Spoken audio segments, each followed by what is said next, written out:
আসসালামু আলাইকুম।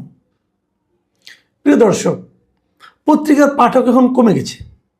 পত্রিকার উপর মানুষের বিশ্বাসযোগ্যতাও কমে গেছে। মানুষ পত্রিকাগুলোকে, নিউজ পেপারকে অথবা কনভেনশনাল মিডিয়া যেগুলো আছে সেগুলিকে মানুষ অতটার বিশ্বাস এখন করে না, তাদের উপর নির্ভরও করে না।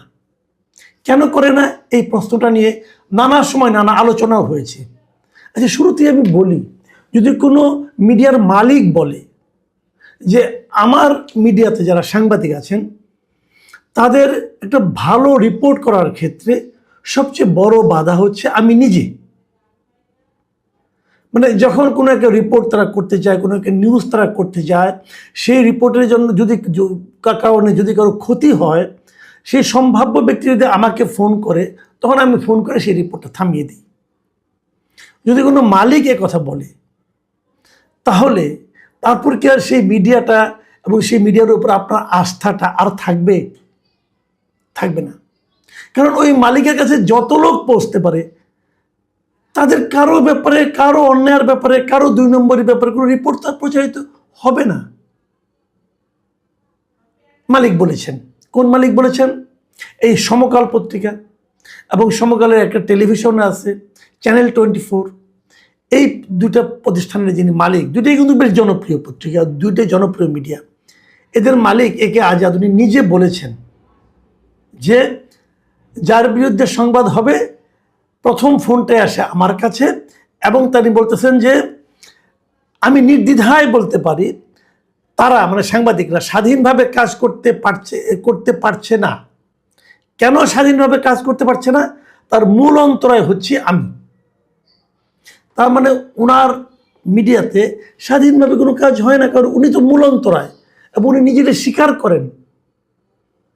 এখন আপনি বলবেন তাহলে কি অন্যগুলি কি হয়? হ্যাঁ, অন্যগুলি একই কাজ হয়। অন্যগুলিরা স্বীকার করেন না, অন্য মালিকরা ওনার মতো এতটা স্পষ্টবাদী অথবা সত্যবাদী নন, অথবা তারা আড়ালে অবডালে করেন, মুখে বলেন না, কিন্তু উনি মুখে বলেছেন। যেটা উনি বলেছেন, উনি যদি নাও বলতেন তবু কি আমরা জানি না? আমরা তো জানি। একটা ঘটনা যখন ঘটে যায়, সেই ঘটনার সঙ্গে যারা যারা জড়িত থাকে তারা যদি ক্ষমতাধর হয়, তারা যদি পাওয়ারফুল হয়, তাহলে সেই নিউজটা ম্যাক্সিমাম মিডিয়াতে আসবে না। কেন? ওই পাওয়ারফুল লোকগুলো ওই মিডিয়ার মালিককে ফোন করে বলবে যে আমার এটা আপনি ছাপায়েন না, এবং মালিক ছাপাবেন না। আচ্ছা, এই আলোচনাগুলি কোথায় হলো? তো সেইটা একটু করে, ওটা একটু সাইড টক, ওটা একটু করা দরকার। গতকালকে এবং আজকে 2 দিন ধরে ঢাকায় একটা বাংলাদেশ জার্নালিজম কনফারেন্স নামে একটা বিশাল অনুষ্ঠান আয়োজন হয়েছে। বিশাল বললাম কেন? বিশাল বললাম এটা একটা 5 তারকা হোটেলে আয়োজন হয়েছে। মানে বিশাল অঙ্কের টাকা পয়সা ব্যয় করে হয়েছে। এই ব্যয়টা কে করেছে? কারা আয়োজন করেছে? আমাদের দেশের একটা প্রতিষ্ঠান আছে, না বলে মিডিয়া রিসার্চ ডেভেলপমেন্ট ইনিশিয়েটিভ, সংক্ষেপে MRDI। প্রতিষ্ঠানটাকে আমি চিনি, এটা একটা এনজিও আর কি। ভালো দোকান হিসেবে খুব উন্নত মানের দোকান। বিদেশ থেকে ফান্ড টান্ড আনে, এরকম একটা অনুষ্ঠান করে, লাভ লোকসান কিছুটা হয়, লোকসান হয় না, লাভই হয়। এবং এটার যিনি প্রধান, তাকেও অনেক বছর ধরে আমি চিনি। তার শনয় উন্নতি হচ্ছে, আর উন্নতি কামনাও করি, কোনো সমস্যা নাই। তবে উনি কখনো খুব কোনো সাংবাদিক ছিলেন বলে আমি জানি না, তবে উনি সাংবাদিকতা নিয়ে অনেক রকম কাজকর্ম করেন। যাই হোক, এই একটা সম্মেলন হয়েছে, দেশি বিদেশি অনেক সাংবাদিকরা এখানে এসেছে। এবং এটা শুরু হওয়ার পর থেকে আমি দেখেছি এর মধ্যে আমাদের দেশের অনেক প্রথিতযশা সাংবাদিকরা এই অনুষ্ঠানে কোনো আমন্ত্রণ পান নাই। খুব স্বাভাবিক, ওনারা তো সবাইকে আমন্ত্রণ করতে পারবেন না রে ভাই। ওনাদের মোট অংশ নিচ্ছে 550 জন। তার মধ্যে বিদেশেরও বেশ কয়েকজন আছে। বিভিন্ন দেশ থেকে সাংবাদিকরা ওনারা দাওয়াত করে নিয়ে আসছেন, তারা এখানে আসছে। এবং দেশের সবাইকে তো তারা দাওয়াত করতে পারবে না। তারপরে ওনাদের আবার কিছু কোটাও আছে, যেমন প্রথম আলো, ডেইলি স্টার, এগুলো হলো ওনাদের বাধা খদ্দের আর কি। আগে এদেরকে নেবে, অথবা এদের এখানে যারা কাজ করতো আগে অন্য কোথাও চলে গেছে তাদেরকে নেবে। তারপরে যদি কিছু থাকে তাহলে তো অন্যদেরকে ডাকবে, তাই না?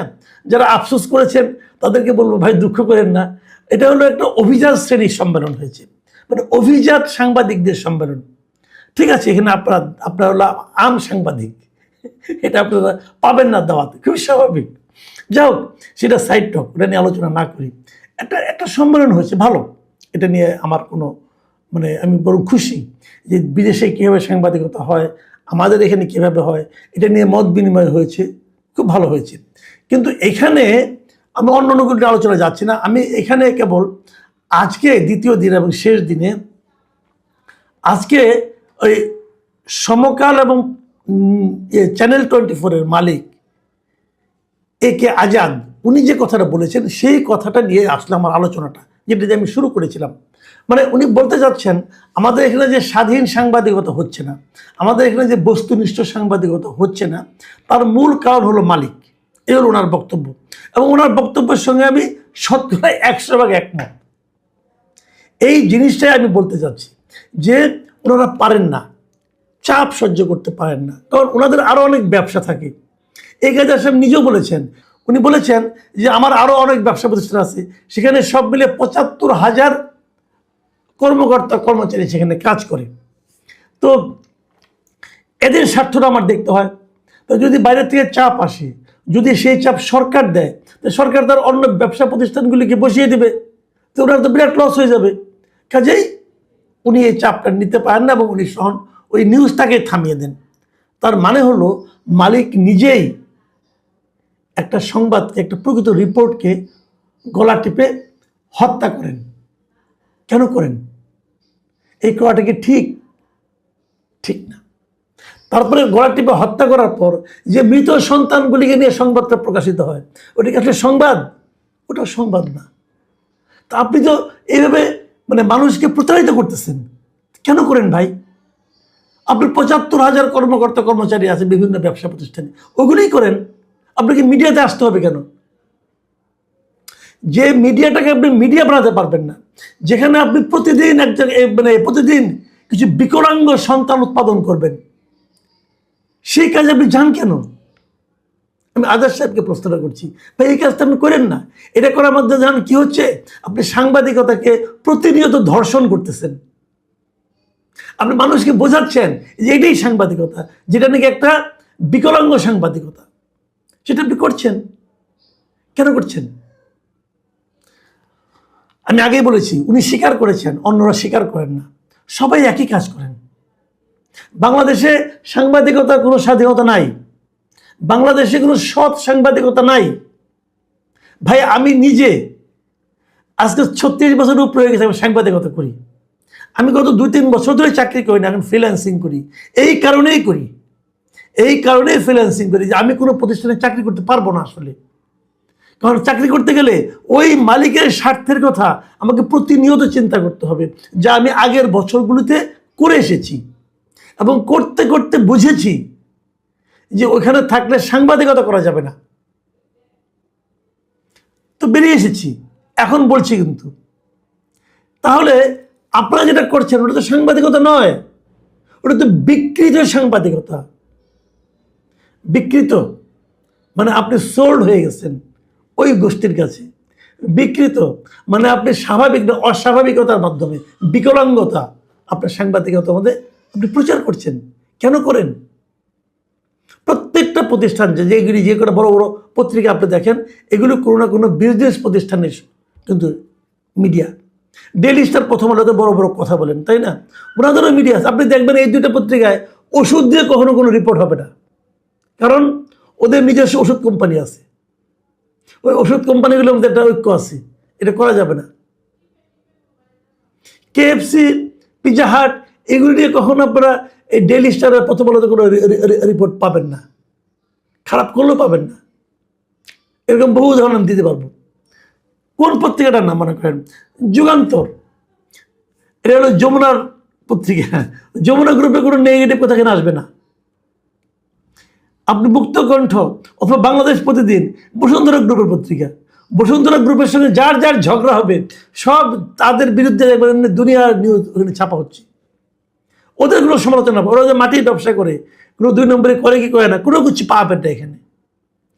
প্রত্যেকটা মিডিয়া আপনি হাতে গুনে গুনে দেখেন, এমন কোনো মিডিয়া আপনি পাবেন না যা বাংলাদেশে জানে কোনো ব্যবসা প্রতিষ্ঠানের না।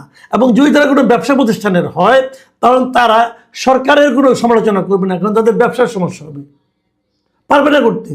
আজকের পত্রিকা নতুন একটা পত্রিকা হয়েছে, পারবে না করতে, কারণ ওদের ইউএস আছে, ইউএস বাংলা আছে, এয়ারলাইন্স আছে, ইউএস বাংলার আরও অনেক প্রতিষ্ঠান আছে, মাটির ব্যবসা আছে, আপনার মেডিকেল কলেজ আছে, তারা পারবে না করতে। কারণ যদি আপনার মনে করেন এয়ারলাইন্সের মধ্যে গভর্নমেন্ট কোনো একটা ঝামেলা করে দেয়, ওদের তো শেষ অবস্থা খারাপ হয়ে যাবে। তাহলে নিউজের জন্য এটা করা তার জন্য আরও রিস্কি হয়ে যাবে। এই সবই কিন্তু সত্য কথা। আমার বক্তব্য অন্য জায়গায়। আমার বক্তব্যটা হচ্ছে, যেটা পারবেন না সেটা করতে আসছেন কেন? আপনি আসছেন অন্য কারণে। আসছেন কী কারণে? যে সরকারের অনুগত থাকবেন, পাশাপাশি সরকারের দালালি করবেন, দালালি করে আরও ব্যবসায়িক সুযোগ সুবিধা নেওয়ার কথা বলবেন। আমি আজাদ সাহেবের কথা বলি। উনি হাসিনার যেরকম চামচামি করেছেন শেষ দিকে এসে, ওনার যদি মিডিয়াটা না থাকতো উনি একদিন ধুলায় উড়ে যেতেন। উনি মিডিয়া দিয়ে এখন আবার সাপোর্ট দিচ্ছেন গভর্নমেন্টকে। বসুন্ধরা গ্রুপ, এই শাহ আলম সাহেব যে পরিমাণ চামচামি করছেন প্রকাশ্যে, যে উনি নাকি শেখ হাসিনার সঙ্গে কবরে পর্যন্ত যেতে চান বলেছেন, ওনার যদি এতগুলি মিডিয়া না থাকতো